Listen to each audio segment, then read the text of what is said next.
Welcome back. President Trump at the White House right now addressing Republican senators on this day 36 of the government shutdown. The president highlighting how the shutdown has helped Democrats cruise to victory in last night's elections, while saying it's time to end the shutdown to reinstate SNAP and federal worker pay. Meanwhile, markets starting the month of November off with a cautious tone after the melt-up that we have been watching in stocks and a boom in AI. Top Wall Street names like Goldman Sachs' David Solomon and Morgan Stanley's Ted Pick both warning from Hong Kong the other day of a possible market correction, potentially 10 to 20%. Even big short investor Michael Burry adding to the skepticism, betting against the AI boom with a $1 billion bet against NVIDIA and Palantir. He claims that AI valuations look like another bubble, drawing parallels to what happened in the dot-com era.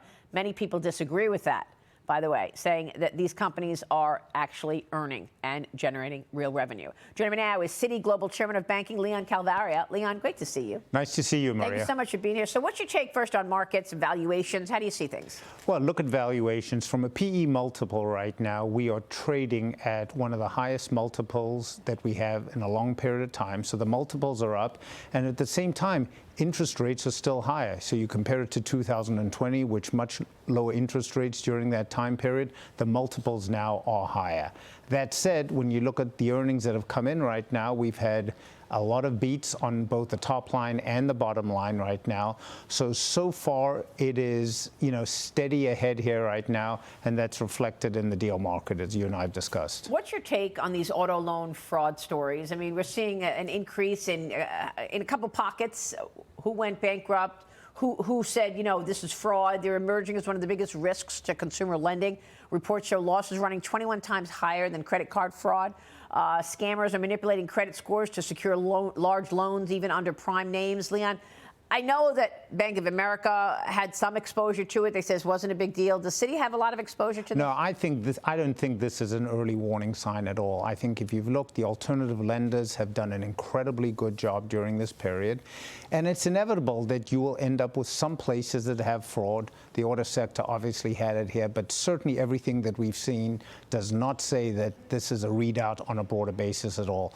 It's probably relatively isolated. And when you have these isolated frauds, they're not great, but I don't think it's infecting anything in the alternate space at all. We were just hearing from President Trump talking with Senate Republicans about construction, and I know you've been doing a lot of data center financing. We've got billions of dollars flowing into AI and data centers. Tell me about that. Is this a big piece of business for you? It is a big piece. So we've had 3 large transactions in the last week and a half. I think there's been $70 billion of financing done by the likes of Meta, Alphabet, Oracle to effectively build out the data center. So this is a huge level of volume.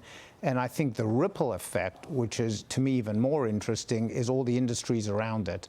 Construction, electricians, supply chain, and I think that's going to have a very, very positive impact. And I know we've had a discussion here that, is this a bubble like the dot-com period? The reality is you can argue about some of these valuations or not, but they're producing serious cash flow, which is completely different to what we had during the dot-com period. And you have entities here with large contracts.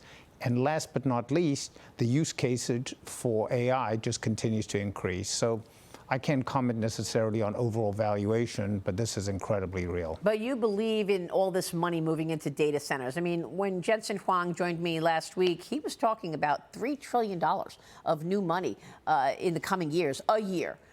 Toward data center build out. I mean, look, those are huge numbers. Yeah. So it's really hard to comment on that. What I do know is that the data center build out is going to continue on a fast and furious basis here right now. I think the power issues and all the related industry issues are big. But, we were looking at something the other day where you've got, data center complexes half the size of Manhattan. I mean, these are massive, massive entities here right now. And frankly, the U.S. is leading. If you look in Europe right now, we were just there a week ago. The length of time to get permitting is much longer. I think we've expedited this in a way that should continue our leadership. Absolutely. Meanwhile, when you talk about getting things done, the Securities and Exchange Commission has been closed. We are now in the government shutdown day 36. I know that we had a pretty good capital markets activity going into this government shutdown, whether it's IPOs or M&A. What do you see on the shelf in terms of deals you want to get done, take companies public, that you haven't been able to do because you can't put the filings in because the SEC is closed? There's a fair amount of backlog, no doubt about it. I mean, we actually got something done last week, a travel company called Navan. I think once this gets resolved, which hopefully happens in the next few days, next few weeks, there's a bit of pent-up demand coming. That said, it hasn't impacted the areas that we talked about. $70 billion of financing for data centers, not impacted at all. The M&A business, not impacted at all.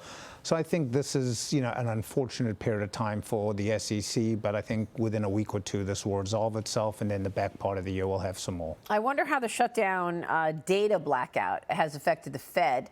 I mean, look, we had a rate cut in October. We're seeing some real division within the Fed of whether or not we're actually going to see another move in December. They're split on that. What's your take on actions from the Fed? Jay Powell signaling a cut is not guaranteed in December. Look, I take Chairman Powell at face value here right now. I think they want to see the data here. They want to be careful.